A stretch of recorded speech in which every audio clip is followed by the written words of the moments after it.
So earlier this year, we finally got the live action for the Netflix Avatar series. Now, a lot of us were waiting years for that series to finally come out. What is going on in there? Why? What is taking so long?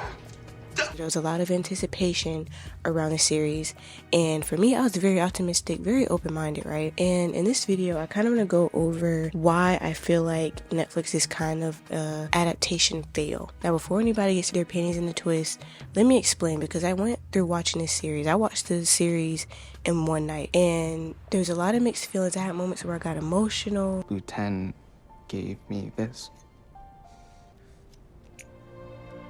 Lieutenant never needed it because he was the strongest person I knew.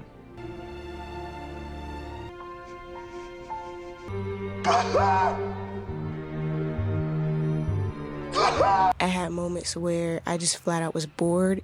Bored as she.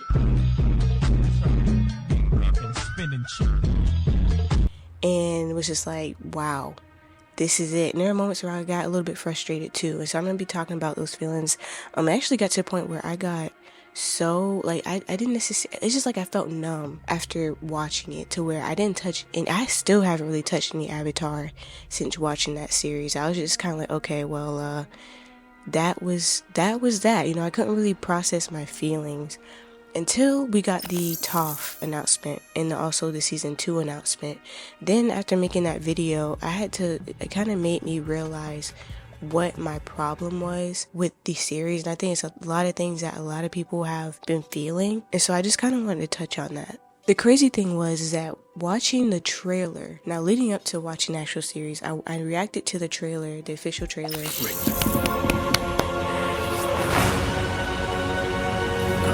God, this looks amazing that they put out. And bro, if you've seen that, I know that I got like 2.9 views, which is crazy for my channel, but like that was kind of wild. But I actually cried.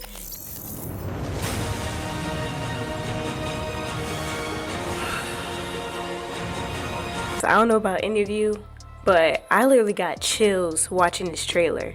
Like, I literally got chills. In that video, I got a little bit emotional. I got choked up. I was very open-minded and optimistic for this series. And I still am. I just want to make that clear. I still am. But, you know, in this video, I just kind of want to go through some things that I noticed that could be improved for the upcoming seasons. I feel like if they don't do that, I feel like this could be a series that is going to be easily forgotten. Maybe people don't like outright hate it, but I feel like it'll probably be one of those series where it was kind of like, it was okay, but you'll probably never watch it again. You know what I mean? And I don't want that for the series, because they have an amazing cast, the sets, the CGI, everything looks great, right? They have a recipe for a great series. But like I said, I'm going to go into why the series kind of fails as an adaptation, my issue with adaptations in general. Before anybody says, oh, just be happy with what you got, or why are you complaining? You know, these are the same people I feel like who just accept the bare minimum of everything. And so they're just kind of like, well, just be happy with what you got. At least you got something. So stop complaining. You guys are always crying about something. Stop crying, you sniveling ass. Stop your nonsense. You just be happy that you got a live action, blah, blah, blah, blah, blah. Or even the argument of why would you get mad over a fictional character or something that's not real? What a stupid question. But I watch you a lot. You ask a lot of stupid questions. So I'm just gonna go into that, because I don't want people to think that, oh, you guys are just crying about everything and I always find something to complain about. First of all, no. Because I think that they're missing the point of how much these stories and characters mean to fans. It's not just about the entertainment, it's about the emotional connection that we build. Fiction, whether in books, movies, or shows, speaks to real life feelings and struggles and things that we care about. I mean, think about it. Characters and stories often reflect what we're going through or what we aspire to be. We can relate to challenges or see a part of ourselves in their journey. When fans get attached to these characters, it's like forming a bond with a friend. So when something goes wrong in that story, maybe the character is mistreated or the plot feels off, it just feels like a personal letdown. Like, let's be honest, it does feel like a letdown. And fiction isn't just made up. It impacts how people think and see the world. Fans aren't getting mad for no reason. They care because these stories have shaped their values, offered comfort, or even given them a sense of belonging. So being upset over a fictional character is actually a very human reaction, because these characters and worlds can mean so much more than just make-believe. And this is something I really just wanted to say starting off this video, because for me, like I kind of touched on how I felt about Toph and her impact on me, especially being younger and seeing her, you know, in Avatar and how that impacted me, and even now as an adult, right? And for Avatar in general, like I started getting into Avatar when I was homeschooled in middle school. Like that's when I was able to kind of binge watch. I think that's the first time they actually put it on Netflix. So that was like way back. I don't remember what year that was.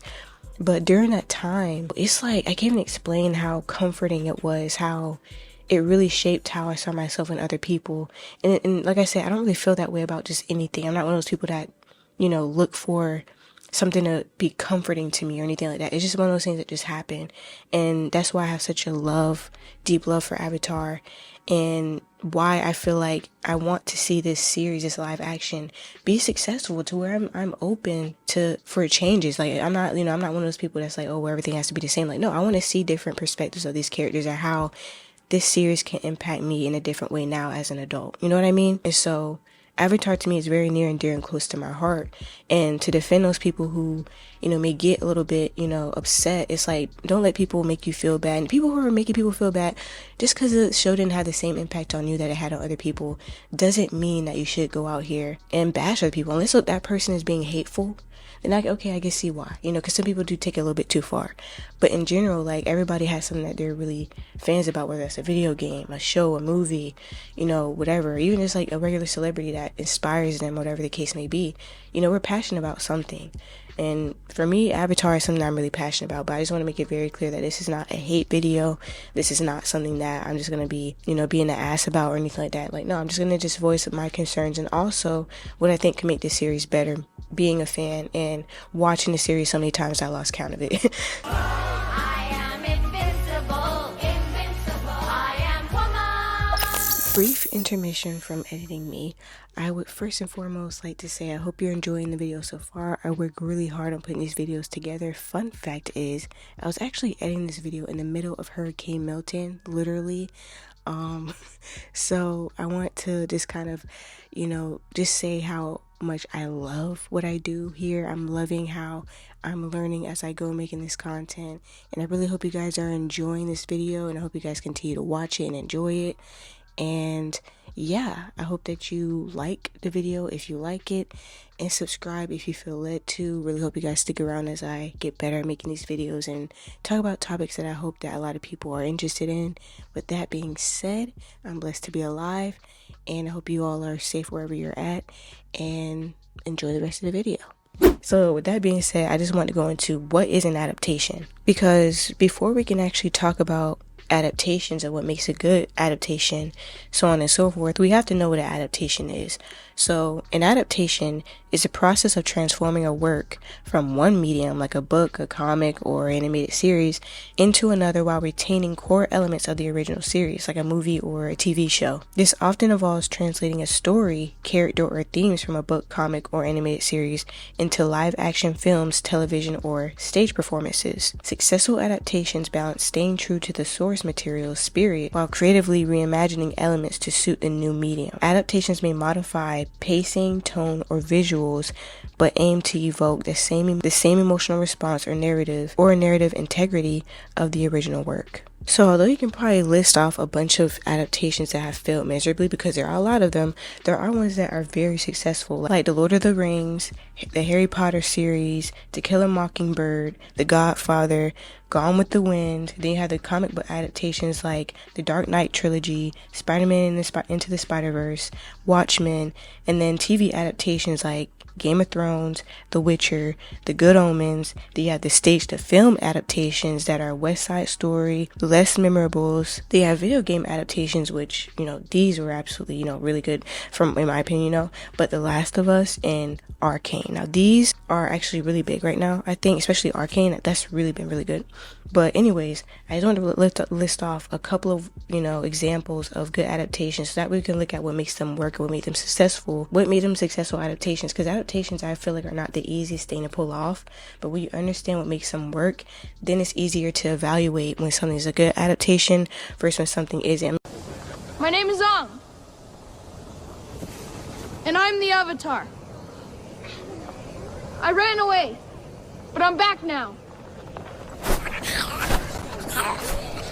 It's time for you to stop doing this!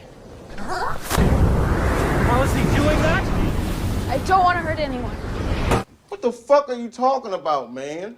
Make sure you can just go based off of if you actually liked it or not. You know, this is just a few points that I noticed of what made these things so successful as adaptations. So the first thing that makes them all, relatable and why they're all successful is the first one is respect of source material. The best adaptations remain true to the core themes, tones, and characters of the original material, respecting the essence of what fans love while making necessary changes for the medium. For example, The Lord of the Rings respected the depth and mythos of Tolkien's world while making it accessible to general audiences. Then you have Harry Potter that stayed faithful to the key plot points and spirit of J.K. Rowling's books, creating a cohesive cinematic universe that people still love to this day. The second thing is the casting and character fidelity. Casting actors who embody the essence of the characters is crucial. Even if a film or show takes creative liberties with the plot, staying true to the heart of the characters can make an adaptation successful. Now this is a big one for me, because the character ain't right. Well, actually no, it's a plot and story, the characters, but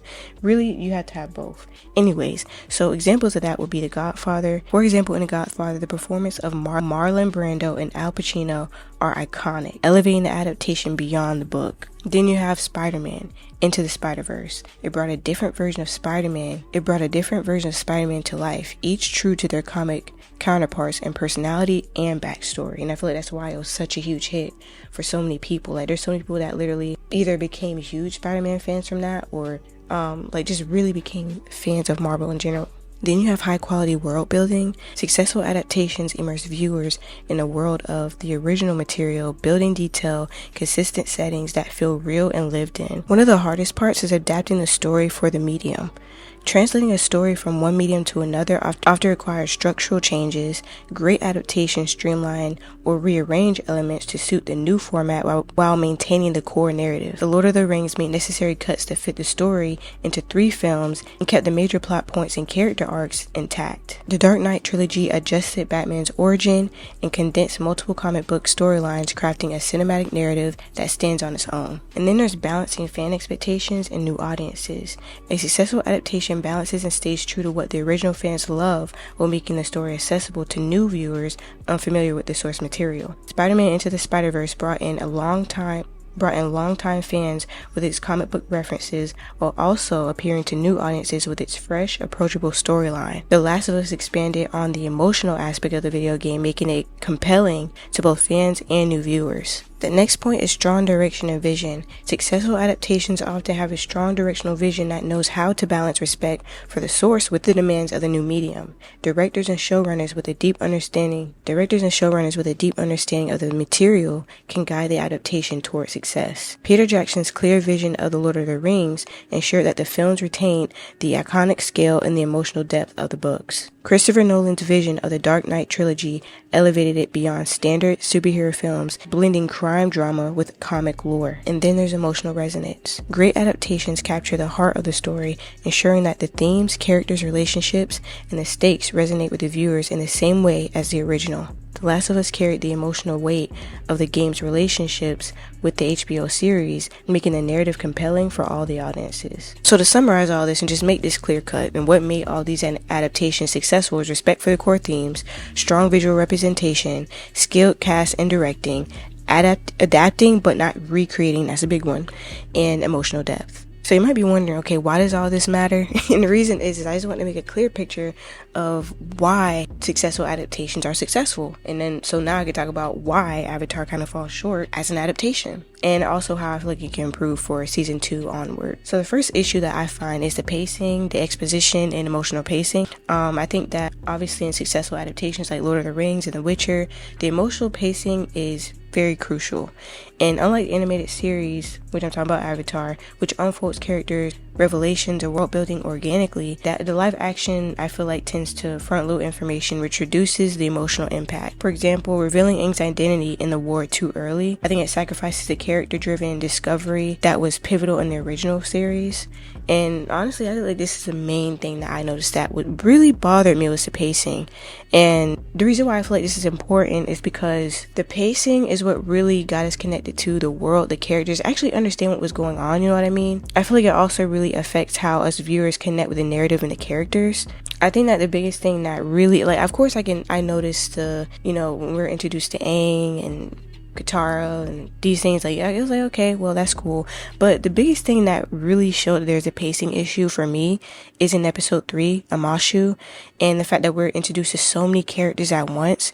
We're introduced to the Mechanists and Tio, Jet, and the Freedom Fighters. And then I think the same one was also Boomy. And why is all these things happening all in one episode? And then we have Azula, who's also introduced early. Fire Lord Ozai is introduced early as well. And my biggest thing, the reason why I feel like the pacing bothers me is because I want to get to know the Adaptations version of these characters. And I feel like the lack of pacing makes it hard for us to connect with these characters and these new versions of these characters that we're so familiar with, and to where it made it hard for me to connect with the characters. It's because it's like, okay, so why are we being introduced to all these characters at once? What the heck is going on? You know what I mean? And even the big event, I feel like, is when, Zuko rescues Aang. Well, kind of, he was just trying to recapture him, right? And he disguised himself as a blue spirit and saves Aang, whatever. And then that whole situation happened where they kind of connect a little bit. You kind of see that there's a connection there. And this is when there starts to be a little bit of a change in Zuko. I always visit my friend Kuzan. The two of us, we get in and out of so much trouble together. He was one of the best friends I ever had. And he was from the Fire Nation, just like you. If we knew each other back then, do you think we could have been friends too? But there's a lot that led up to that point that we didn't really get. We really got to, that part was so pivotal. It was like, whoa, no way. It was a big moment in the season. And so for the fact that it happened so quick, and we barely even really get to understand these characters already, and everything's moving so fast and everything's happening all at once, it's like, whoa, I can't even really take this moment in. It just seems like, okay, I'm seeing this part in live action from the original series, but it's not, it's not really clicking because, there's no connection there. We don't really have that connection there for the live action characters. You know what I mean? Goat hair. It's stiffer, more control. My teachers made me practice every morning. I wasn't allowed to do any fight training until I had done 100 vertical strokes and 100 horizontal. Me too. Mine were for spiritual studies. A lot of the time when I was supposed to be meditating, I was actually sleeping. I always got caught. Probably didn't help that I snored.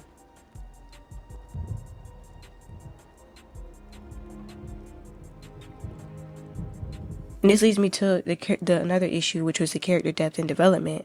The animated series thrives on deep, gradual development. In the live action version, the nuances of the character growth, especially Aang's emotional journey with his deep struggle between his childlike innocence and immense responsibility, as well as his guilt for running away. And Sokka's humor and complexity feels rushed and underdeveloped. And that's really it for majority of the characters that we see. In adaptations like Harry Potter, characters retain their depth and personality despite the changes in format. And of course, these things are a little bit different. We're dealing with a book to movie and multiple movies. This is in Avatar live action is only 8 episodes. So it's a little bit hard to fit a whole once the animated series, the first season, in 8 episodes. So I understand that struggle to balance it out. Although in the original series we had a lot of filler episodes to kind of give us a little break from the intensity of the actual story, the actual plot and the conflict that was going on, those filler episodes were pivotal in giving us some breathing room, to get to know the characters, to get to know the world. We had some fun in there, good moments.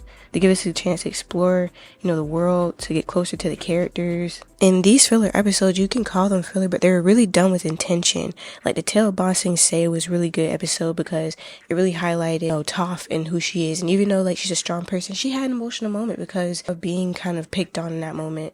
And then Katara being there for hey girl, you pretty, don't worry about it. Toph yeah, I know girl, I know who I am, I don't care what anybody else thinks. It was a good tender moment between them two, seeing as we are always seeing them go back and forth and kind of, being on each other's nerves. It's a very big moment in their relationship to see them become closer and kind of take a turn in the relationship that they already have and their dynamic. And then you have the Painted Lady, and you have the Nightmares and Daydreams episode. Then you have the Beach episode, which is one of my personal favorites. And the reason why it's one of my favorites because it does a really good job giving us a story on the, what you would call the villainous characters. Azula, May, Ty Lee, you even got Zuko in there, and kind of getting more story and context. It was a very beautiful episode. It's funny, but it also had its serious moments where we got to look more into their psychology, their life, and what kind of led them to that point. And it was great. I loved it. And so that's why I'm saying, like, these moments in this series, in a these are moments that I would like to see in a live action. Of course, not the same exact ones, but just see different moments that, could connect us to these characters. And it's sad that they only had 8 episodes for the season 1, to where maybe they did have to put so much in one season. But I don't know. I kind of would have preferred if it was a little bit slower. But like I said, I understand that they're just dealing with, what they have to deal with. You know what I mean? But it would be nice to even just within episodes get little breaks and moments where we get those moments. But of course, it's hard to fit something like that in there when there's so much going on. So that's my conflict with it. And then the last point I just wanted to make is tone and world immersion. The whimsical yet deeply spiritual tone of the animated series is hard to capture in live action. While Netflix attempts to ground the world, the tonal shifts don't fully resonate, leading to a less immersive world and experience. I think that the immersive part, the issue, is not necessarily, like, of course, like, there's those tones that, aren't really captured, but I think that's just the fact that we don't get the time to see the world. That's what I'm saying. Those moments where they're traveling on Nappa, doing little pit stops and da-da-da-da-da. Like I said, like the filler episodes, right? They're so important because we get to see the world. We get to see different parts of what's going on. We get to see the different impacts, how different parts of the world are impacted by the war, and so on and so forth. It's a real journey. And in this series, we're not getting that journey. We're not really seeing much of the world. And and that's why it bothers me about having Jet and all these different people showing up, is because it takes away, like, world expansion. And I'm like, they have so much opportunity to be able to expand more on this new Adaptations version of the world. And especially because it's darker. We literally get to see how people are killed.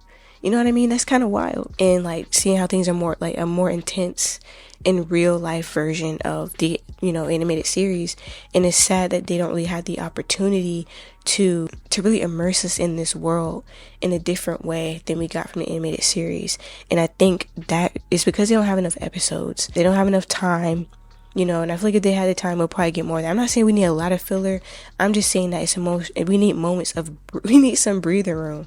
We need some moments to just take everything in. And I feel like it's hard to get that, especially in the first season. And I feel like that's where it falls flat. And it's hard because you want to connect to the characters. You want to connect to the world. You want to understand this new, like, perspective on the characters and a new perspective on the world that they're experiencing. And we're just not getting that. Based on that, I think now I'm going to give some ways that I think that they could improve based on where they're at now and how they could possibly improve, like, for season 2 onward. I think that the first thing is they need better emotional pacing. Instead of rushing through plot points, I think season 2 should take time for key moments. I think they should allow characters to develop things naturally, creating more emotional payoff. And, like, Aang's struggle with responsibility, Katara's journey with grief, and Zuko's redemption arc should be spread out to develop, organically. And I think that's the thing that kind of bothered me about, we're gonna get into Katara later and why that whole thing with her and Paku, like, that pissed me off, But not just that, but it's other things in her character. But even just Zuko and that whole thing with him and Aang and that moment, I'm like,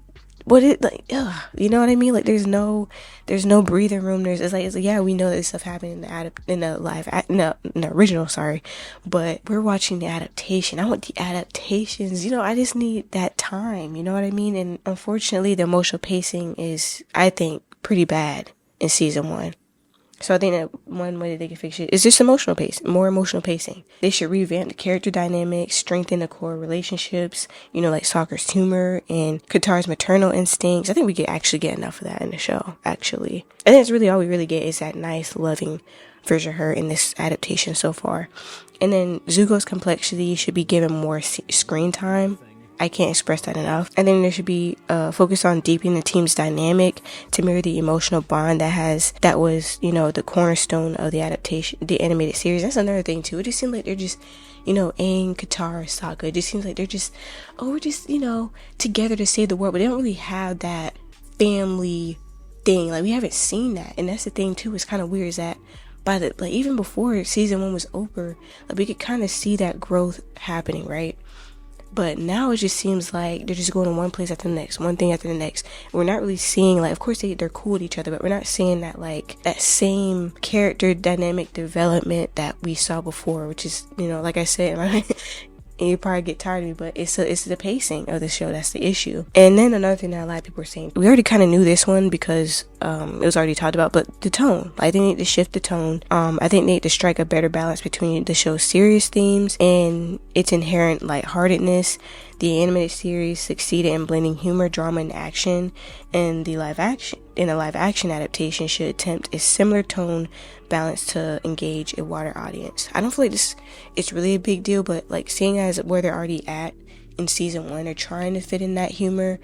For me, and for a lot of people, it doesn't really land. And we already kind of knew that based on Ian Osley's response. I think it was in one of the interviews where he kind of talked about it was kind of hard for him to blend the humor with the seriousness and the darkness of the show. And so we definitely saw that with this season, is how hard it was for them to kind of blend it, because I'm like, Sokka was not funny, I'm sorry. So how are you protecting your people if you're here? What? I'm not. I mean, I am. I may not physically be there, but still. That is, I have to save the world first. Do you see me fucking laughing, my nigga?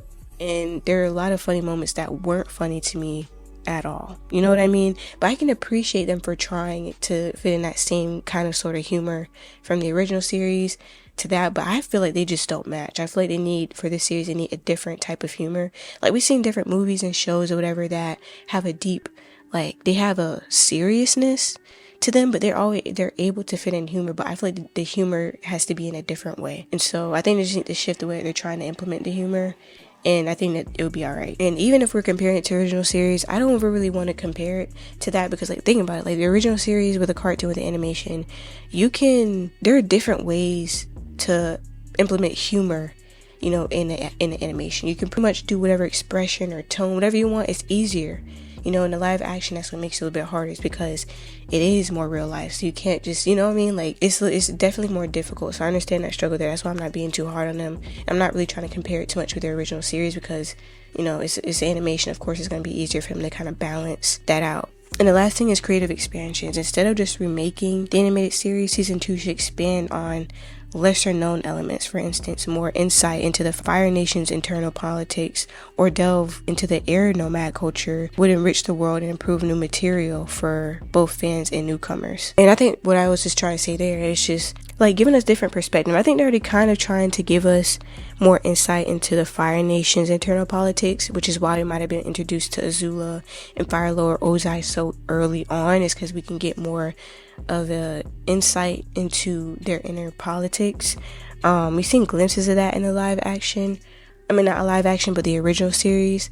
But I really do feel like for the upcoming season, I would like to see more of the politics of the Fire Nation. And as far as the air nomad culture, you know, that would be cool too. It doesn't really matter to me. Just like expanding on the world in different ways than we got before. I think that would be really cool. And one other point that I want to make that I didn't think about until after I started in this video is that it's missing the deeper and spiritual moments in the series so far. From what I've noticed in the original series, it wasn't just about Aang defeating the Fire Lord. At its core, the series explored themes of personal growth, friendship, family, and spiritual enlightenment. Each character underwent their own journey of development, whether it was Aang learning about his responsibilities as the Avatar, or Zuko wrestling with his identity and sense of honor. One of the most pivotal moments in Aang's journey was his encounter with Guru Patik, where he grappled with the spiritual and emotional conflicts that shaped his ultimate decision making. I think that these spiritual elements were crucial because they grounded the series in a deeper, introspective tone and that balanced the lighter, adventurous moments.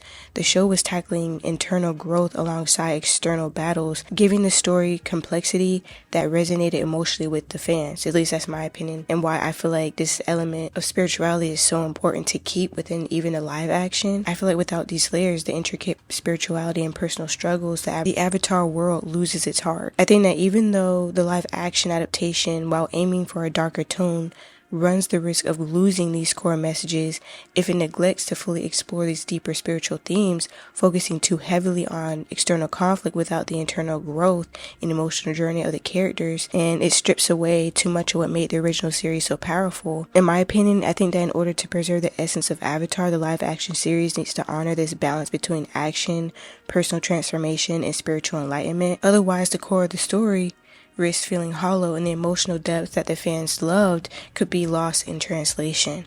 And I know for some people, I don't really know if other people agree with that, but I really do feel like these three elements of balancing the spirituality with the, the personal transformation and the action, the balance between them is so important, because like I said, I feel like in the live action, it kind of feels like they're more so focused on the external conflict rather than the other elements that are involved. But to be fair, I guess that even though we get some more, I'm gonna get into that a little bit later as far as like character depth and how I feel like they could work on that. But I do feel like we did see some of that in the original series in the first, at least season. But the spiritual stuff, I feel like probably did come a little bit later. So I do feel like there's a chance that we could see more of that. And not only that, but maybe, I don't really know how many seasons they were planning on making for this live action, so it's hard for me to say.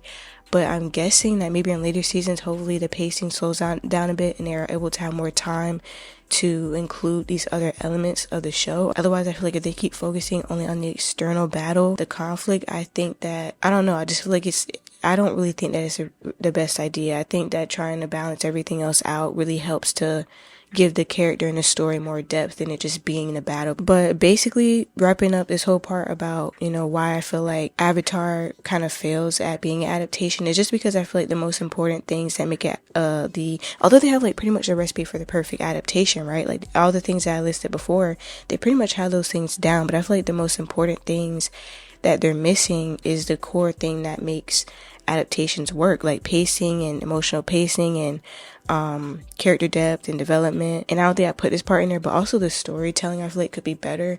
And I feel like because there's so many things that are confusing and we don't really have much clarity on, it makes it hard to understand what direction or what they're trying to do with the story, other than just kind of recreating what was already done in a more unique way. But it's like we don't really understand why some of the changes were made. It's kind of like, okay, it's hard to connect with it because it's moving so fast. Don't really understand the story and what they're trying to do or what direction they're trying to take it in. It's really unclear. I don't know, that could be a good thing, maybe a bad thing. For me, I don't really like that because I feel like it's the first season. I feel like the storytelling could have been better. But because of those reasons, I feel like this live action kind of fails as an adaptation. But I can give them credit because in the other ways, it's really good. But here's my biggest issue. Now that I've kind of just went through like the issues the things that can be improved, right? I think that I just want to talk now about my biggest issue. And I feel like if they fix these two things, I feel like everything will be Gucci. Okay, everything will be great. I think that character development and depth are the most critical issue to fix in a live action because the emotional connection to the characters drives the stories. In the original series, characters like Zuko, Katara, Azula were deeply complex and their growth was key to the plot. I think a lot of characters are complex, you know what I mean? But it was done without fully fleshing out these characters in a live action adaptation. The stakes feel lower and the emotional impact is lost. That's basically what I was trying to say about the whole Aang and Zuko scene. The impact lost. Katara, Paku, impact lost. The thing with Boomy and Aang, I feel like that was okay.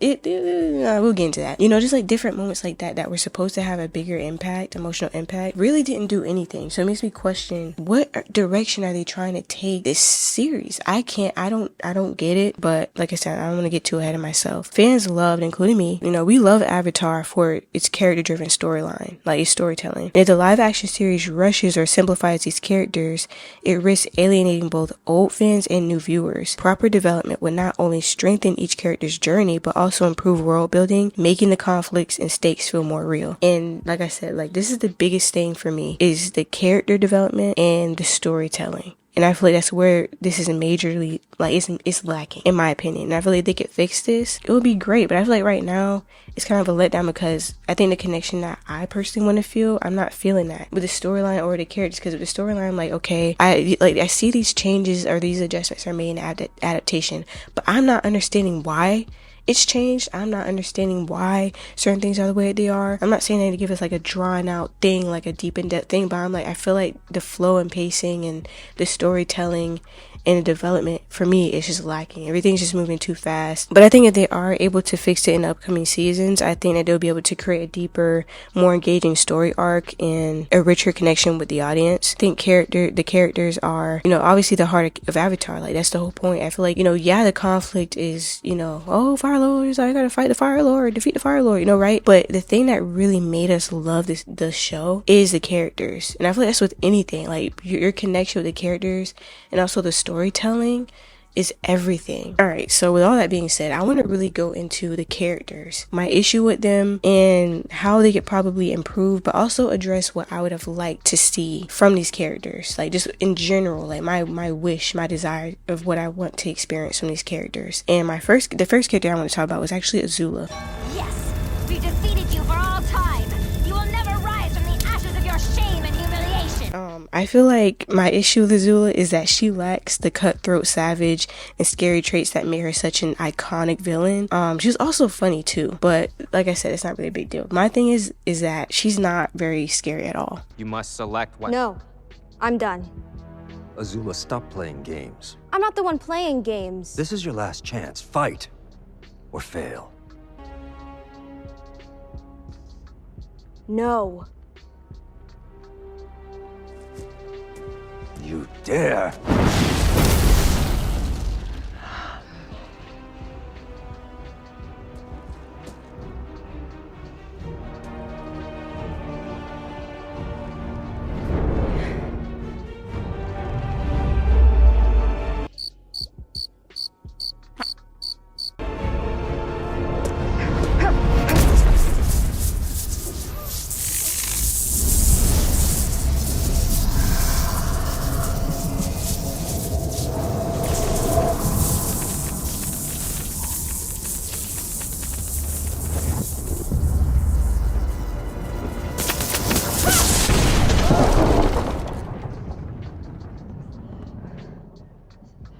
She's really good. And I feel like she's she's one of those villains that she's intelligent, she's smart, and on top of that, she's very powerful, very scary. And this watered down version, I feel like, diminishes her impact, and especially in a live action series that should emphasize her darker, more menacing side. You know what I mean? Like, I was expecting to be shivering, you know, like shaking in my boots, but no, I was like, what is this? You know, like, it was very much a letdown. You know, in the animated series, Azula's character is a psychological villain with an incredible depth. She manipulates people, she displays cruelty, and hides a fragile mental state behind her need for control. In a live action adaptation with more adult themes, there's room to explore her trauma and descent into madness more intensely, portraying her as a truly terrifying and calculating antagonist. And that's the biggest thing for me, is I feel like there's a lot of wasted potential. When they said darker, more mature themes, I was like, oh my god, Azula's gonna be, ooh, she's gonna be terrifying. She's gonna be, you know what I mean? Like, especially because they introduced her a little bit sooner. I feel like they could have given a little bit more room to kind of show a different, I don't even know how they would have done that, but like, just kind of give us a little bit of more, not backstory, but a little bit more of a view on her life, because we didn't really get to see her until later, when they brought her in to be the one to find the Avatar. But they had a really good opportunity here to kind of give us more room to see her.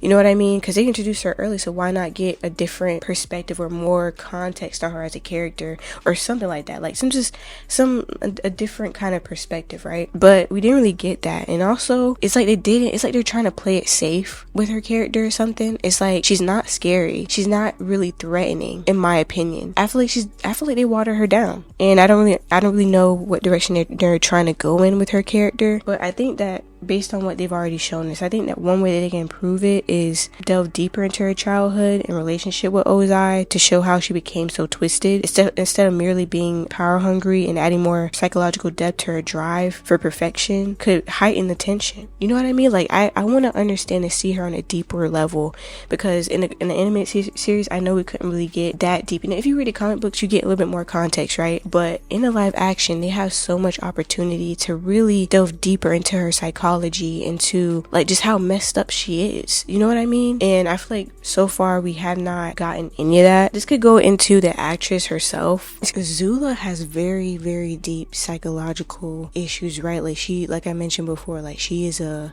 villain. Like she's one of those really, you know, intimidating villains. And I feel like for especially Avatar being more of a kid's show, she's definitely, I think, one of my favorite villains ever, because she's so dynamic and her depth runs really deep, right? Like, you know, we don't get those like deep stories, understanding of her psychology. I feel like this is something that we could have really played around with in this live action and really like seen like and like try to understand like why she is the way she is.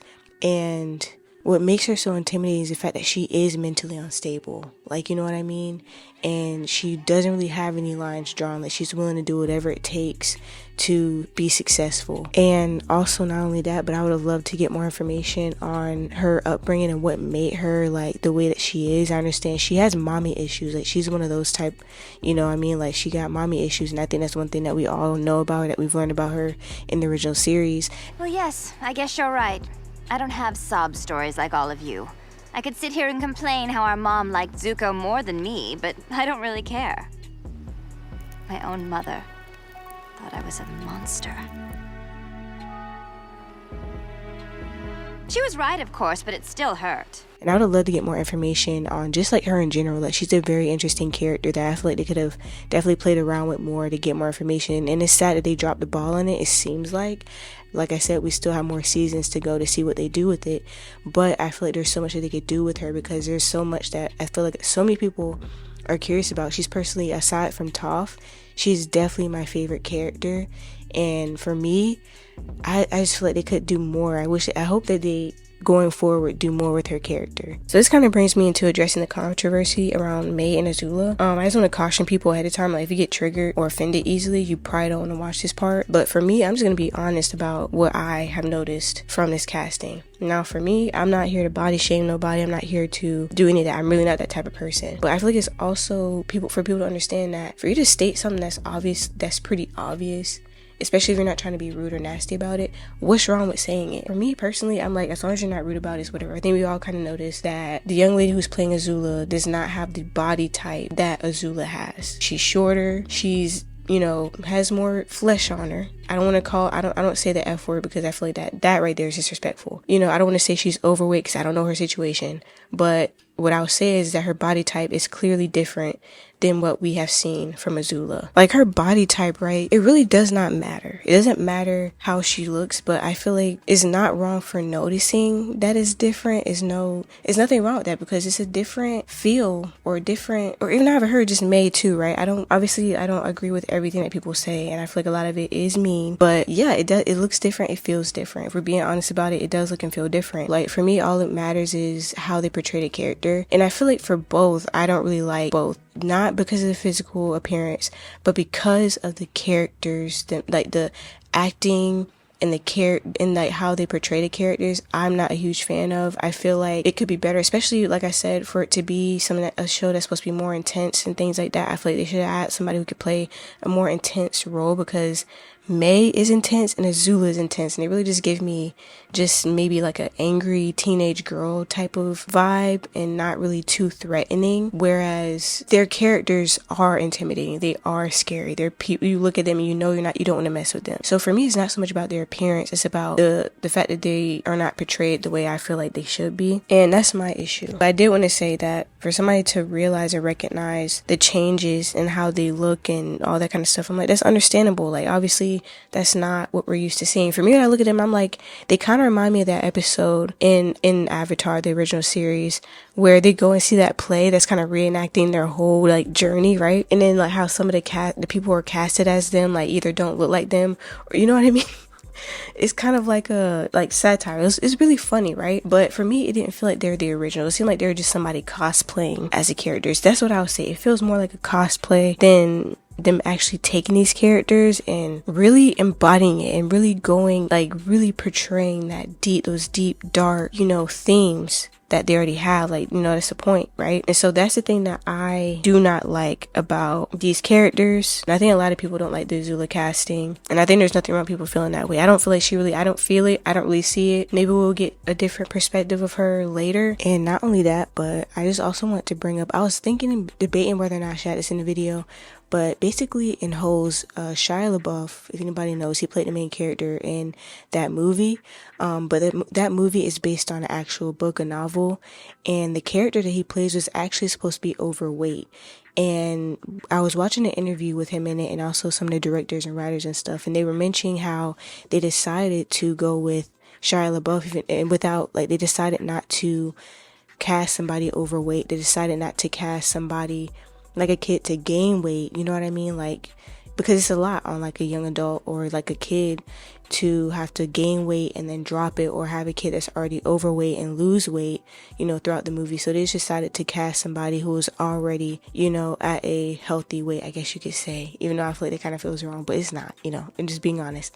So they decided to do that, right? And this made me think about the fact that I don't remember any uproar or anybody being angry about the fact that they casted somebody who wasn't overweight.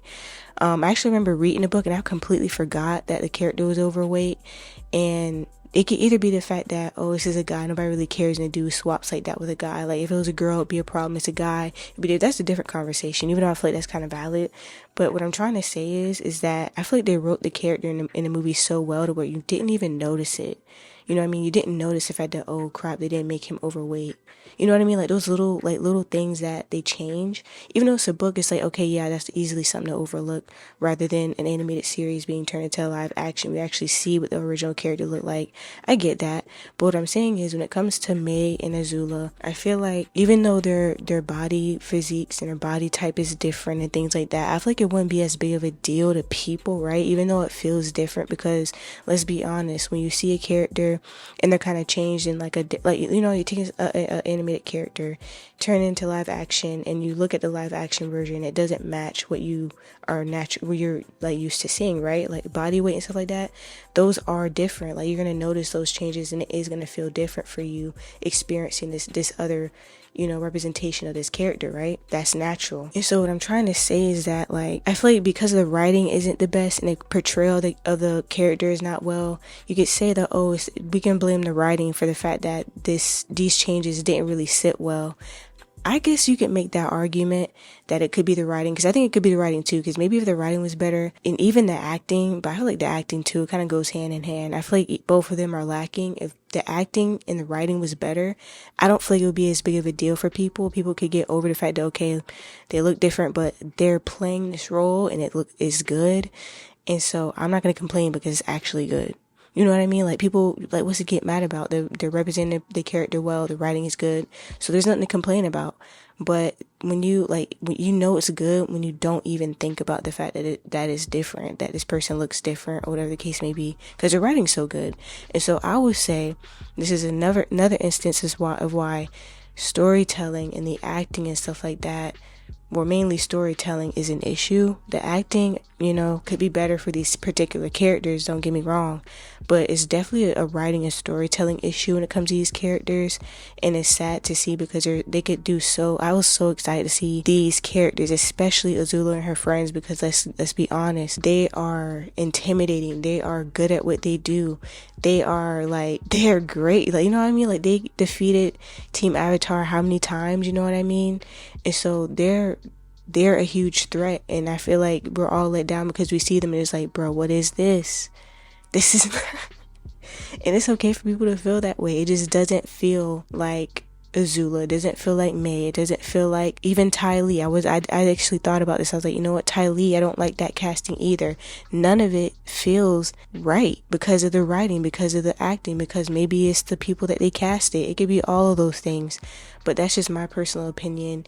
But, aside from that, I hope that maybe we could see a little bit of a better representation of these characters, because like I said, if they already got like Azula and stuff, if they had that on point, I feel like that would make it even more entertaining to watch. But the fact that they're not even intimidating, the fact that it just feels like they've fallen short a lot in a really, really watering down these characters in ways I feel like you could have went crazy with these characters in this live action, but it's just like they've toned them down to a point where it's just like, bro, they're boring. It's like, what's happening here? And it's kind of sad, but y'all let me know what y'all feel about this, because I don't know, maybe it's just me. No, it's not me, because everybody's been talking about it, but I'm just saying it out loud. So then there's Bumi.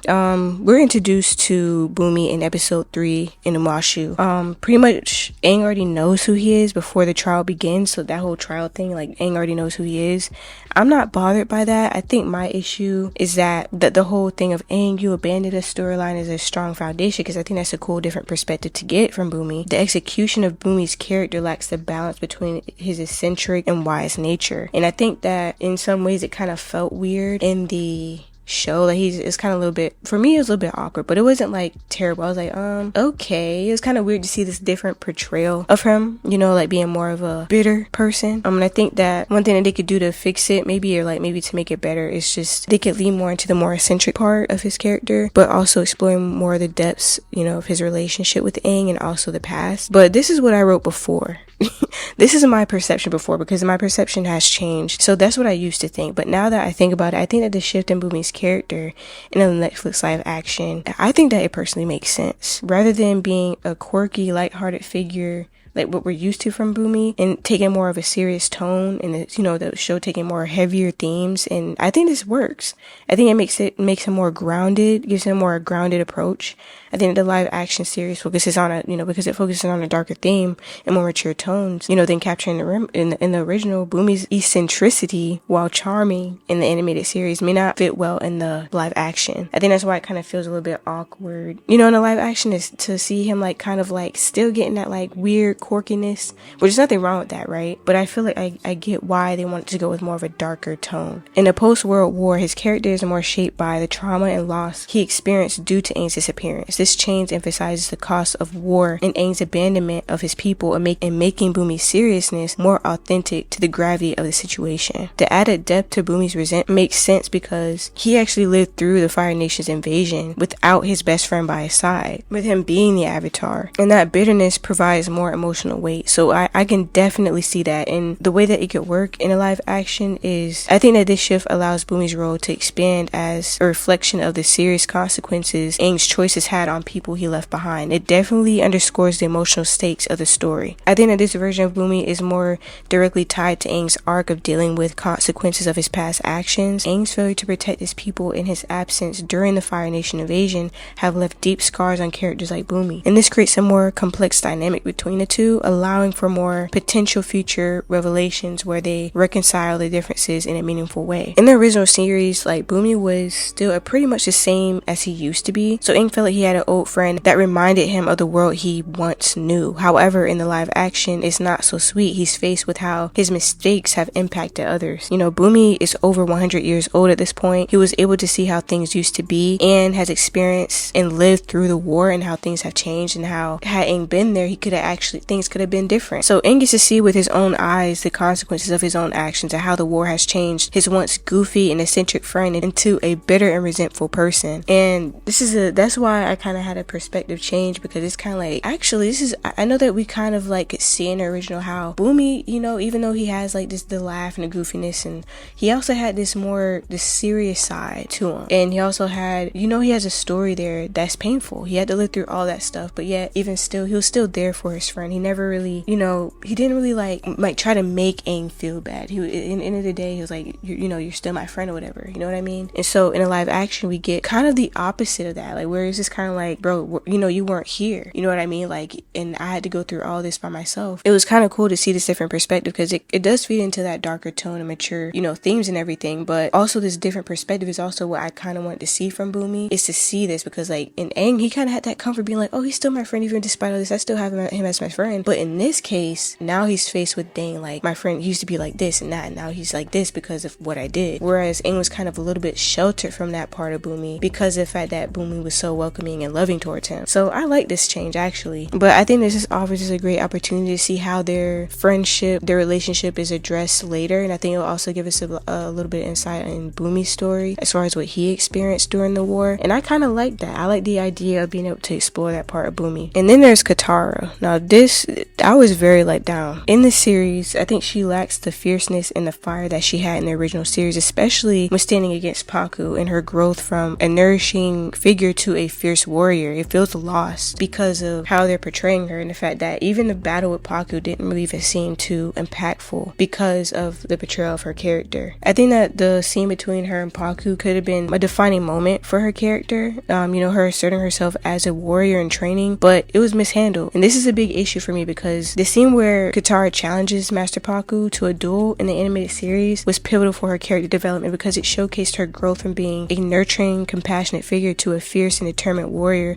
who refused to be held back by social norms. This moment was much more than just a battle. It was standing against sexism, a refusal to accept a water tribe's tradition of women only learning healing, and it was also a declaration of her strength and resolve. And Katara has always been an activist for what's right. And even beyond the whole sexism stuff, like, usually in movies and stuff where they show that kind of stuff, it's like, oh, not this again. But when it came to Avatar, it was never like annoying. And I think the reason why it wasn't annoying is because there's always an intention behind it. With Sokka, there's an intention to show him growing into the warrior that he's always wanted to be, becoming more mature, that growth as a character. For Katara, for always fighting for what's right, that inner fire within her, that determination to be there for people, to fight for what's right. That's why I feel like this scene could have been so much more powerful than what it was, and it was very much a letdown. And I feel like the stand up for gender discrimination, her decision to challenge Paku was her way of standing up for herself and for all women who were denied the opportunity to be warriors. It symbolized her determination to be seen as an equal. And I feel like in the live action, her fierceness and boldness of this scene was toned down, not just in that scene, but like in general, she's toned down. The message of challenging outdated norms was lost. The duel in the animated series was about more than just skill. It was about fighting for equality and self-worth. Watering down this scene takes away from the depth of Katara's character and the themes of empowerment and justice that made her journey so meaningful. And I feel like Katara's character arc it was really enjoyable to see because we've seen her go through so many different things emotionally, become stronger, more confident. Yes, she still has that nourishing part of her for the people that she loves, right? But she's also a warrior. When it comes to anybody outside of her, the people that she cares about, this girl is fierce. She's not afraid to fight for the people that she loves. And we also see, the whole thing with her, what she could have done as far as like her going to her darkest moment, which was killing the guy who murdered her mom, and her having to go through that whole thing and then not choosing not to do it even when she could have done it. So like seeing that whole arc and seeing her grow as a character and learn how to let that go, that anger go, you know what I mean? And so her growth is really amazing, and this particular part in the series was so important for her character, and to see that it was so downplayed and watered down it's like, yeah, they got the battle thing right, like pretty much it's almost like scene for scene the battle, right? Like that's cool, but it's like the heart and emotional and intent behind it, I feel like was lost, which is what is sad for me. I think that this scene also made us gain a lot of respect for her as a character. Another reason why I feel like this scene was important is because it showed a key part in her becoming a warrior. It showed her becoming a fierce warrior, and that's like her first step to actually, doing that, standing up for herself and other people. I think that by diminishing the intensity of this moment in the live action, it undermines Katara's progress from the nurturing figure of the group to a formidable warrior. Without this defining element, her later development may feel less impressive or earned. The loss of her as a character, like her character arc. It also established her as a leader. Her challenging Paku was a moment of agency that asserted her position, not just as a companion, but a leader who shaped the direction of the group's journey. By losing this moment, the series misses a chance to showcase her true potential. So even though that's where, my gripe is with the whole thing, which is a lot of other people too, I'm not the only one who feels that way. For me personally, what I would like to see, I would have liked to get a deeper dive into her mental psychology. I would have liked to see a deeper dive into her mental psychology of doing whatever it takes to protect the people that she cares about, even if it gets a little savage or may compromise her morals. Although she is a loving and caring person, there's a dark part of her that she battles with that stems from the anger and grief from losing her mom. And so while I do feel like that scene was great, like I said, I already wrapped that part up pretty much. That's kind of how I feel about that part.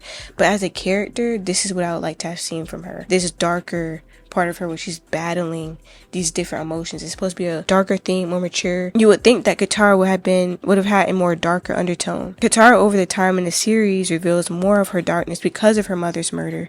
I feel like in a live action, it shouldn't take us so long to see that side of her. But like, I would really like to see more darker undertones. Not saying we're to be like some beyond like some villain stuff, but I would really like to see more of that part of her, because like we've seen a part of her, like I mentioned earlier, with the whole thing with her wanting to kill the guy who killed her mom, or even when it came to Zuko, and Zuko showed up and she pretty much threatened him, it's like if you misstep or do anything that will hurt Aang, bro, I'll kill you, I'll take you out. You might have everyone else here buying your transformation, but you and I both know you've struggled with doing the right thing in the past. So let me tell you something right now. You make one step backward, one slip up, give me one reason to think you might hurt Aang, and you won't have to worry about your destiny anymore, because I'll make sure your destiny ends right then and there, permanently.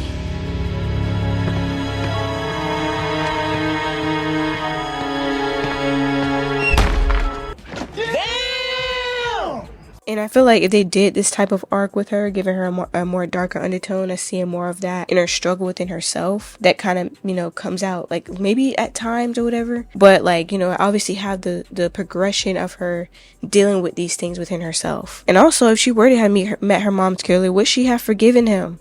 Would she have been as forgiving as the Katara from the series? Like, these are things I would like to play around with in a live action. Like, obviously everything doesn't need to be the same. I would like for them to play around with these darker themes. It's just that with a Katara, like I said, just like Azula, I feel like they're playing her safe as well. I think that her need to constantly look after everyone could be something that could be discussed more. She might have to learn to be a teenager, and this need to protect everybody, and kind of like, you know, wanting to, like, not wanting to lose anybody that she cares about, right? Could be like something that we go more into, and her need to do this could lead her down kind of like a darker tone for her, because she's willing to do anything to make sure that nothing happens to them, right? The entrance of Aang, he could be the source of teaching her how to kind of like, you know, be more of a teenager, because she's so used to taking care of everybody, being that person that nurtures everybody. But he kind of brings in this light, which he already kind of did in the original series, right? But like for her, she has like this different perspective because of him. So I think that so far in the series, it seems like they're playing it too safe, and I think it's damaging the deeper story that they could tell with these characters. And as for Sokka, oh boy, I'm gonna go into this, because my issue with Sokka is that they portray him as just like angry and focused on being a warrior, and I think it kind of strips him of his humor and intelligence and growth that made him so dynamic in the original series. Even though I'm not gonna say intelligence in a way, like of course he was kind of, you know, he didn't have his brightest moments, but he's actually very intelligent. The issue is that they completely skip the maturity of this character to where he's already just like this really serious guy that just like, I just want to be a warrior, and I just want to make my dad proud, I want him to respect me as a warrior, and all that kind of stuff, right? And they're taking those elements away from the original character to replace it to what? Because I feel like we always get this theme of, oh, I want to be a warrior,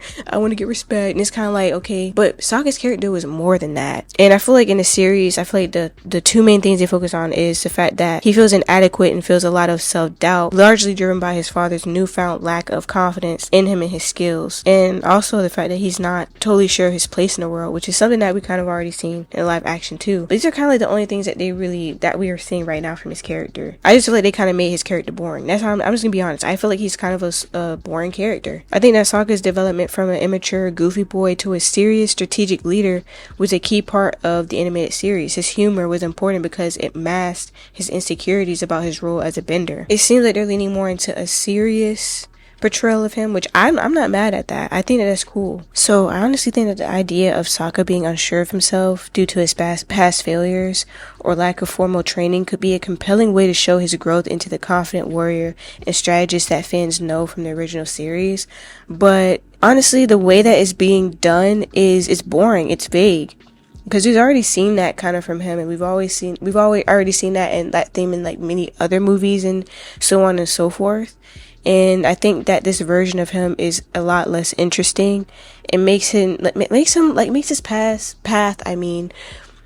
path a little bit, I mean, it's like, where is it going? You know what I mean? Like, yeah, sure, we already know that it's gonna like probably cause him to be a better warrior and become more sure of himself, but I feel like the other elements that made him who he is what made it unique to him and his character. And I feel like the fact that we have lost a lot of that, and we not really, like, they've taken it out, but they haven't really replaced it with much of anything else to kind of replace those other elements that make him unique and make this situation or that particular theme unique to his character.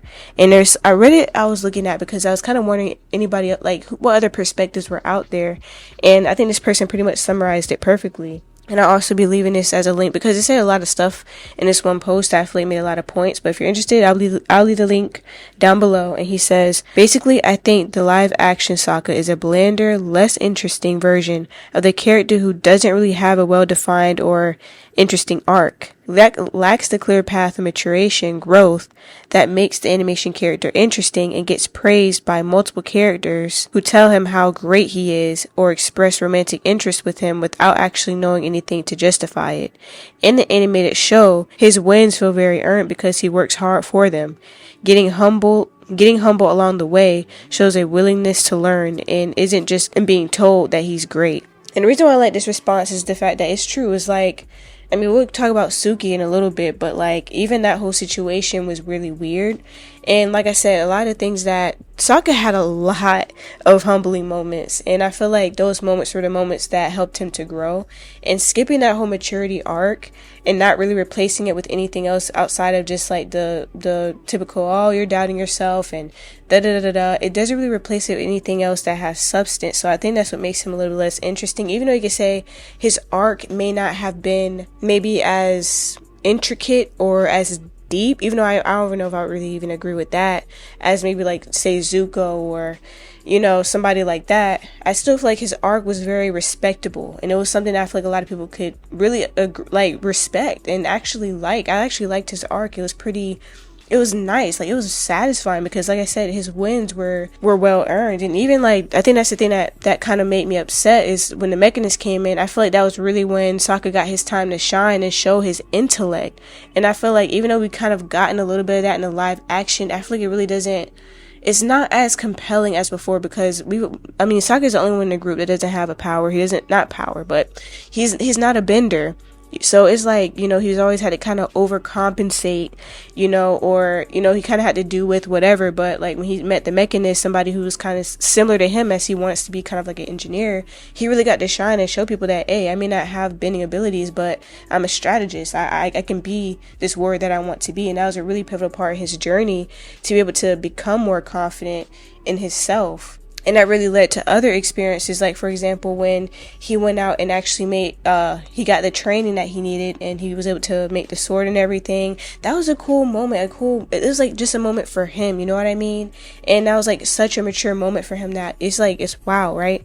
And so my concern is that we're not going to get that same type of depth or those, like the same growth as we had seen in the animated series. I think that a series version of Sokka could build on this by showing how this self-doubt, especially in a world full of like, you know, powerful benders, weighs on him. Instead of using jokes as a defense mechanism, this version of Sokka could grapple openly with these insecurities, questioning his worth and his role in the group. I think that the way they can make this work and make it better for the series is by emphasizing these eternal struggles. It could show how it could like highlight Sokka's emotional depth and resilience. Watching him push through these doubts and gradually set up as a leader can give his arc a strong sense of progression and payoff. Because in the series, right, we get a lot of goofy Sokka. We get like a few tender moments, and that word tender is I don't know, interesting choice of words. But you know, we get some moments where we get to see more vulnerable sides of him. But I think that this live action gives us a little bit more opportunity to delve more into the part of Sokka that we didn't really get to get, or that we didn't really see as much in a live action. We'll see like glimpses of that, serious moments, but we didn't get a lot of it. And I like for him to lean more into those insecurities, lean more into the depths of who his character is, and just play around with that. I think that they should also show his struggles with leadership, which I think that they're already they're still sticking to that same, you know, similar theme. But I think that the way they can make it better in a live action is instead of making him seem boring and overly serious, I think that his deeper focus on leadership anxiety could give the audience a more relatable and humanized version of Sokka as he learns to trust in his own strengths, his intelligence, his resourcefulness, and tactical mind. His gradual rise to confidence could feel earned and satisfying. So although they already kind of have this arc in there, I think that by, you know, doing that, it can make it a little bit easier to follow along and make it a little bit more interesting. Like, we want to see more. We don't want just the surface level stuff. I think that we should lean into these type of themes. And I think that they should also develop his warrior identity slowly. I think that instead of rushing his development or playing down his warrior side, the show should emphasize his learning process, his tactical mind, and inventiveness. And I think it should shine as he gradually learns how to lead in battle. Combining his serious demeanor with a more thoughtful approach to combat and strategy. This way, Sokka is eventually eventual growth into a confident warrior feels richer. And I think this is why I really had an issue with Suki in her introduction in a live action, because she was the person that brought him down to earth to show him that he needed to accept that he had a lot to learn. Him meeting her was a huge humbling moment for him, and where he really, like, of course the sexism stuff, right? But he really understood that, like, you know, learning, like him going from being a guy that's like, oh, girls can't do this, girls can't do that, and I'm this and I'm that, and, you know, bitch, a girl can't teach me anything, girls are meant for this and that. And he meets Suki he meets Suki, who humbles him into where he's actually like, hey, I want you to teach me. Like, that's a big moment, right? And like, that was like his start, right? And then obviously because of that later on, so he meets Pian Dao. I feel like I'm saying that so weird. Pian Dao, who tasks Sokka with forging his own sword, furthering his growth and maturity as a warrior and as a character. But instead we get a weird love story between him and Sokka. I mean, between him and Suki. I feel like with Suki, which I'm going to talk more about how weird her character is, but just to keep it simple, I really do feel like they could have done better with their whole interaction in that whole situation. Like, yeah, sure, she humbled him a little bit, blah, blah, blah, but it's not the same. It's not. I feel like it's like a simple situation where he just like underestimated her or whatever, and it was just kind of like, okay, well, wow, you're actually really good and I can learn from you, but it wasn't as impactful as I feel like it could have been. And I feel like they could also preserve his resourcefulness and humor, but in a subtle way. So even in a more serious tone, Sokka's resourcefulness and quick thinking should be at the forefront of his character. He may not always have the same level of comic relief as the animated series, but moments of cleverness or dark humor could still merge from his personality. I think that they could incorporate moments where Sokka uses his intellect or problem-solving skills to get out of, you know, tricky situations, and it could show that even though he's more serious, he still retains the qualities that made him a fan favorite. His humor could be more subtle, reflecting his more serious demeanor, but still providing moments of levity that feel natural to his growth. And even though I feel like they're trying to do that, I just feel like they have to try to figure out or play around with the type of humor that they want. A more like clever, dark humor probably type of thing could be good too, but there's different ways that they could do it. I just feel like with them, it's like, you know, although Sokka was like out there as a goofy person, I feel like with this new version he could still be funny, but just like, you know, I feel like in this series they're trying to just like force the humor, and it just doesn't seem to be meshing well, the type of humor that they're trying. So I don't know, what you guys think? Do you guys like his character? You like how they're trying to portray him? I don't think it's terrible. I think that, like with most of the characters, I think that they're well casted. And even though I had my thoughts on May and Azula, even though I'm not a big fan of their castings, I'm just gonna be honest, I'm not. You know, when I first reacted, I was like, okay, whatever, it could probably work, you know what I mean? But actually seeing it, I haven't bought into it. I'm not really too crazy about it. But with everybody else, I can't complain. It looks really well. They put a lot of thought into these characters. And I think for him, for sure, everybody can agree that he looks like Sokka, he sounds like Sokka. But I just feel like they could do better writing with the character to make it better, to make us actually connect with him, and also the other characters. Like, the writing could just be better. And as far as like outside of what we've already seen from the series, here's my thoughts on how, like, what I feel like I would want to see. For me, I would like to see how the issue of losing his mom and his dad not being there and losing Yue, while also having self-doubt and insecurities on being a leader and being a warrior, and how it impacts him. Because we didn't really get that before, because it's kind of like glossed over, right? Like, we know that he gets a little bit sad about Yue. We had that moment when, you know, him and Suki were about to kiss under the moon. He's like, yeah, no, we're not going to do that. So we know that he obviously still remembers that, right? But he's talking to Katara or whatever, like, hey, you know, she was my mom too. But at the same time, it's like the only moment we actually see that he's actually hurt about that. You know what I mean? It doesn't hold any anger towards his dad like Katara does, right? I feel like I would like to see more of that side of him. Like, we don't really get to see that vulnerability and how it impacted him, the fact that, hey, you weren't there to save your mom. You know what I mean? And especially because he takes being a protector so seriously, and the fact that he wasn't there to protect his sister, that's hard. And your dad wasn't there to help either. You know what I mean? Like, just kind of feeling like that type of thing, like, you know what I mean? That little bit of conflict within, even though we don't want to blame his dad for that. It's like, hey, you weren't there either.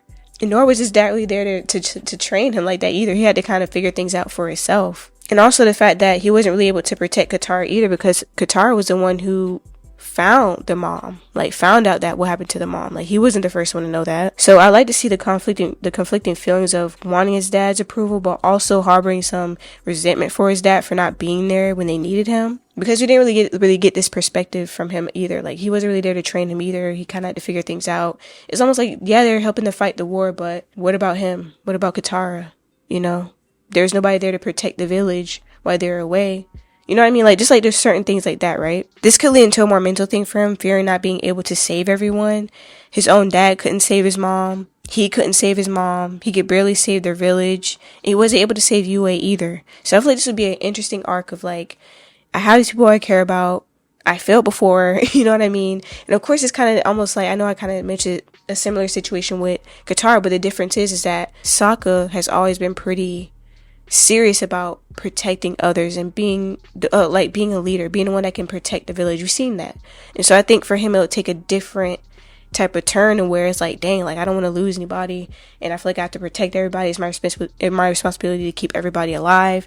So I would like to see more of that. And you know, he feels pressure to be the best warrior that he can be, but he's hunted by his past. But at the same time, he wants his dad's, you know, confidence in him. He wants his dad to believe in him, but also dealing with these other conflicting feelings. And I think that later, that can also complement his connection. I'm not talking about the Yue thing now. Of course, he met Yue after Suki.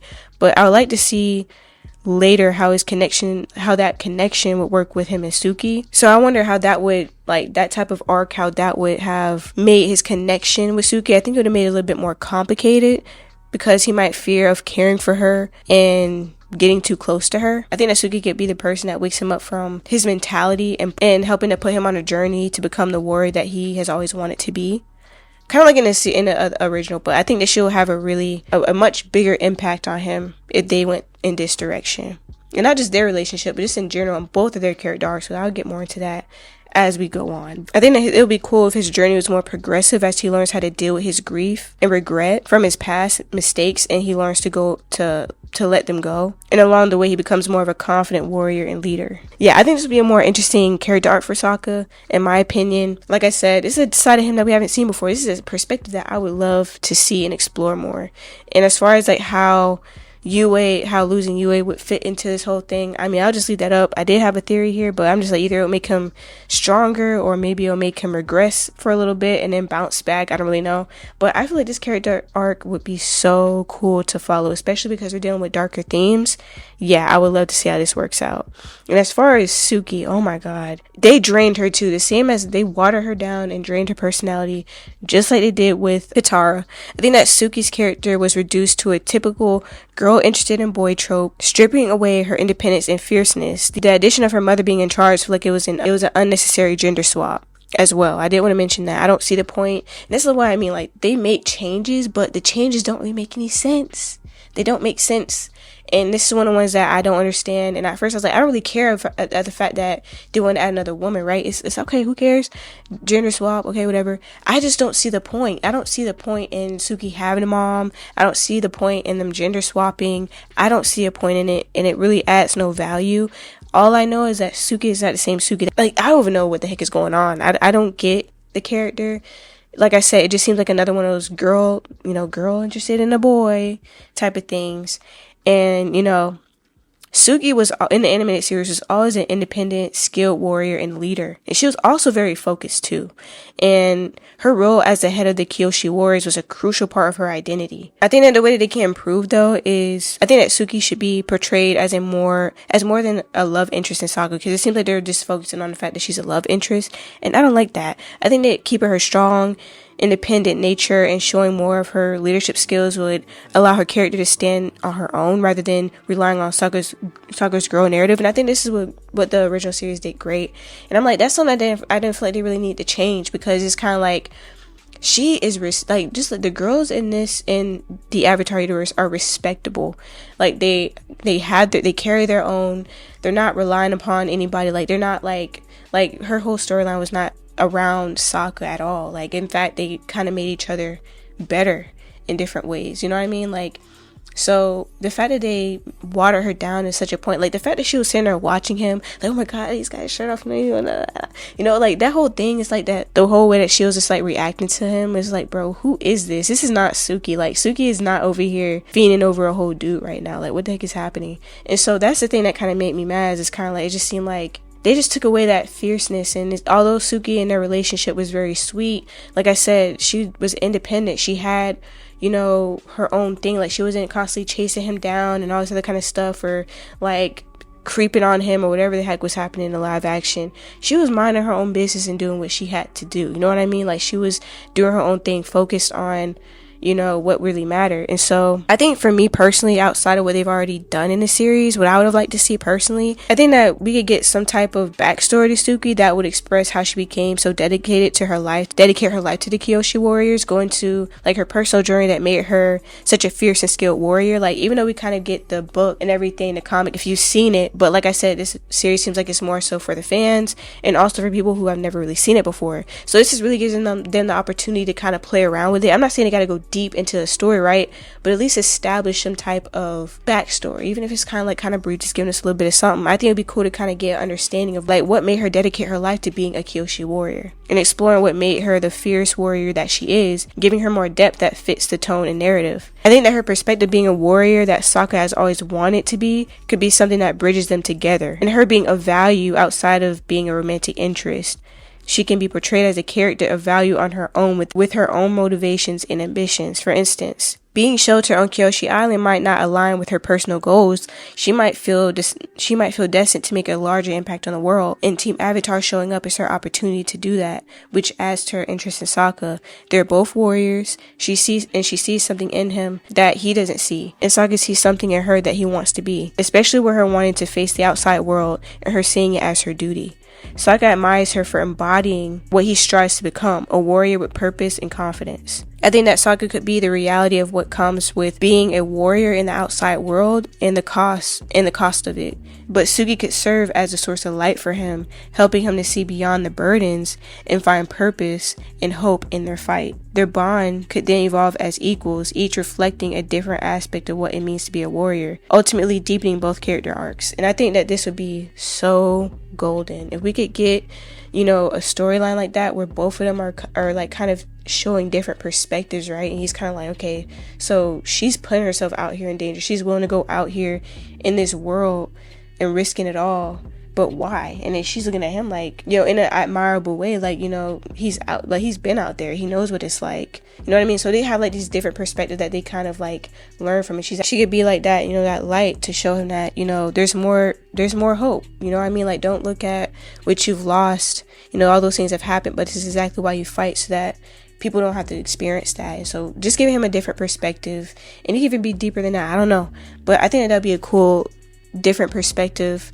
to see. And I don't know, that kind of excites me, because I thought about it, I was like, bro, that'd be actually really dope if we got something like that from both of them, instead of this weird love story that makes no sense. Let's be honest, it's really weird, watered down, and whack, in my opinion. But in this case, both characters win. We get an amazing character arc for both of them. And another character I want to talk about was Zuko. I didn't hate it, but I didn't love it either. I think that it was cool, but like I said before, I think we need to see more of him. We need to see more of what is going on. I think that we pretty much just saw everything that we pretty much seen in the animated series. I don't really know how to feel about it. It's just kind of like, okay, I didn't hate it, but I didn't really love it either. That's literally just how I feel. I feel very neutral about it. So I'm more curious about where they're going with this character more than anything. But I think that while I don't necessarily hate his portrayal, I think that some fans have valid concerns about the depth of his character in the live action. Obviously, Zuko's original arc of redemption was one of the most well-crafted character journeys out of everybody in the whole series. I think that his definitely is the one that sticks out the most and is the most popular among the fans. You know, his struggles with honor, identity, and his father's expectations need to feel just as layered in the live action. I think that Zuko's internal conflict could be made even richer by focusing more on his strained relationship with Iroh, showing how torn he is between his need for approval and his deep down desire to do the thing that's right. And I think a lot of questions that people have is, why is Zuko and Iroh's relationship so good? Like, we need more context here. We need to know why this is. Even though I feel like, you know, we like to see Zuko nice to Iroh, you know, like, because he treated him like crap for a majority of the series, the original series. So it's nice to get a different view.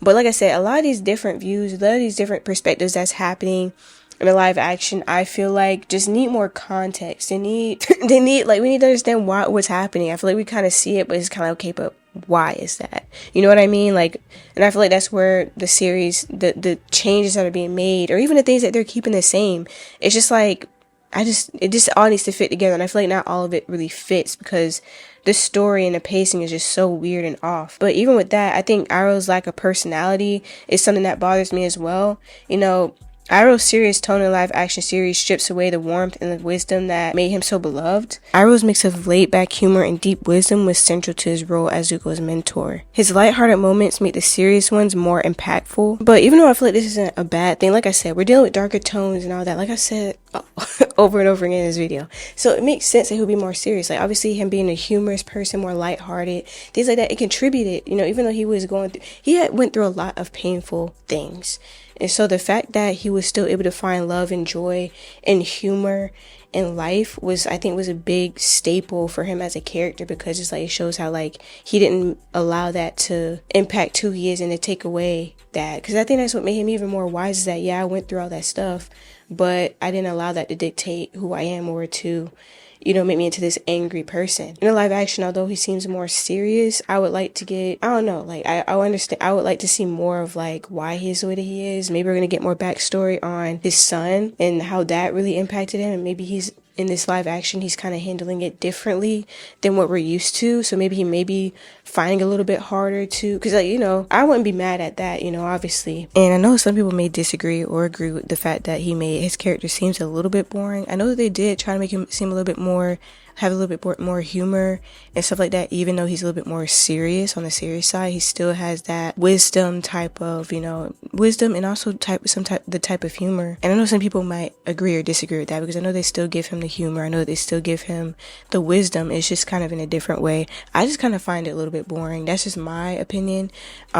This could just be for season 1, but I feel like what really made, like I said before, what made him a special character is because of the fact that even through the pain that he endured, he still chose love. He still chose forgiveness. He still chose, you know, happiness despite all the things that he went through. Like, everybody talking trash about everything that happened, past failures and things like that. And on top of that, losing his son, you know, losing his position. And so having to deal with all that, but yet he still chose a different path rather than anger and vengeance and things like that. He chose to be different. And he still saw the unity, which is ahead of a lot of people during that time, is of how connected and special each like group of people were, each like element, and understood the harmony with all of it. And so I think that's what made his character special, is because, like, wow, that shows a different level of strength to be able to have endured everything that he endured, and despite all that, he came out being the way that he was. And also, if I'm not mistaken, Farlo Ozai, I believe, I'm pretty sure, was the reason why his son died. It was all kind of set up, you know, his son was set up or whatever. And so I'm wondering, what would be interesting is if maybe they incorporated that into the live action to kind of create more of a, I don't want to say a darker version of him, because like I said, I do like the original series, you know, view of him, but I wonder if they'll incorporate that into live action and maybe create a little bit more drama. Ozai is very powerful. Like, that's a powerful dude right there. So just imagine if he knew about his brother being the reason behind his son's death. I feel like that would add a lot of, like, that's a different perspective that we could get, where he's kind of, yeah, he's still this wise dude and everything like that, but like, maybe this other element adds a different darkness and a different type of anger. Maybe he has to find a way to deal with it or something like that. Just playing around these different ideas. Yeah, that's just kind of my thoughts on it. Let me know what you guys think about everything I'm talking about.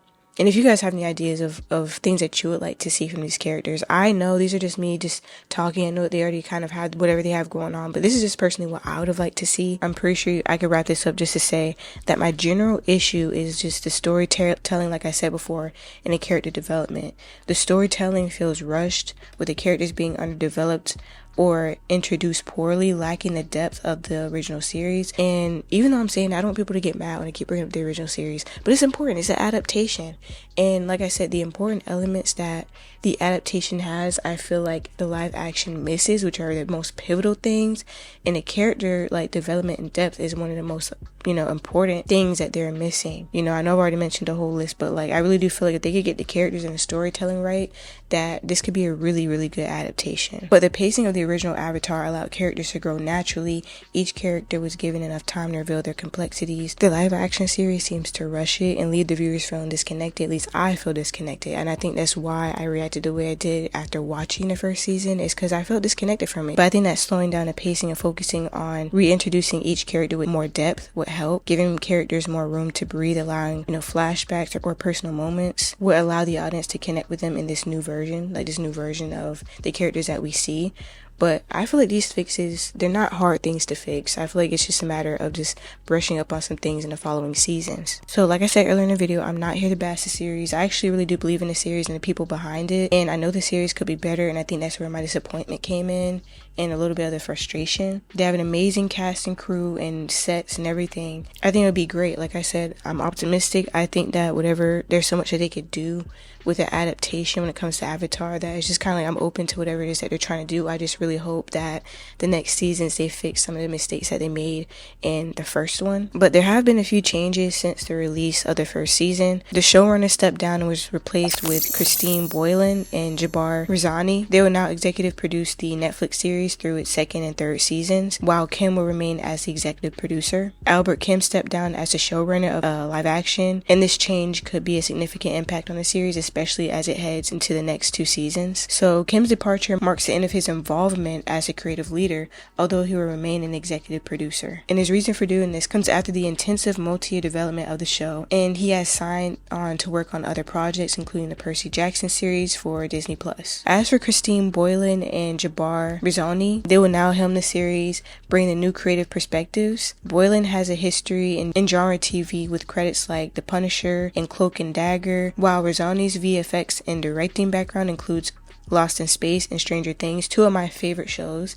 So this is exciting to see that actually these 2 people, they have a really strong background, especially around series like this with darker tones and things like that. So this is actually very exciting for me. I think this is going to be great. So while I did have these complaints for the first season, I do think that with the changes that they've made already after the first season, I think we can expect something a little bit different for the next 2 seasons, hopefully working out some of the things that could be better and making them better for the next seasons. But I think that this shift could potentially bring a different tone or vision to the upcoming seasons, depending on how the new showrunners handle character arcs, world building, and the emotional depth of the characters and the story. I think that for some fans, they might be concerned about consistency, especially with Kim's departure just after the show's first season. But because they have such a strong team, the transition might offer new creative opportunities. And even though it remains uncertain how this change will influence the show's long-term direction, if Rizani and Boylan focus on maintaining the series' original emotional depth and building on Kim's foundation, they may be able to preserve its appeal while evolving it further. I think that also Kim's exit could also affect the pacing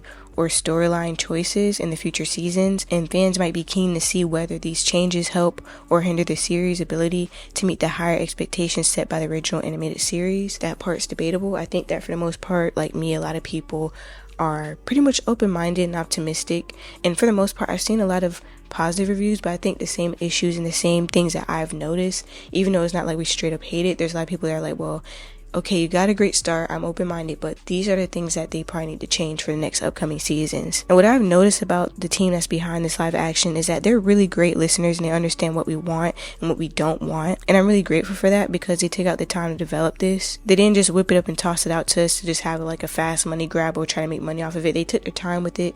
They understood what we wanted to see, and they made sure that even before releasing the first season that we understood that, hey, they're also fans and they also understand, Avatar. They understand the love behind it, and a lot of them are fans themselves. So I think that they also understand on their side what people want to see, as well as listen to what we want to see, and they address a lot of our concerns, which shows that they actually care and that they listen. So I think that before they release any more seasons, they'll definitely fix a lot of the things that a lot of people are probably saying about it, especially the things that are mostly brought up. But I think that for the most part, they seem to understand the heart of the series, and they seem to understand the fans and listen to us when we, you know, have different things that we're concerned about. And I think that's the smartest thing to do when you're making something, because if you really want to make money, how about just actually giving people what they want to see? But that's why I think that we should be able to speak up or on when we do or don't like something, like obviously in a respectful way.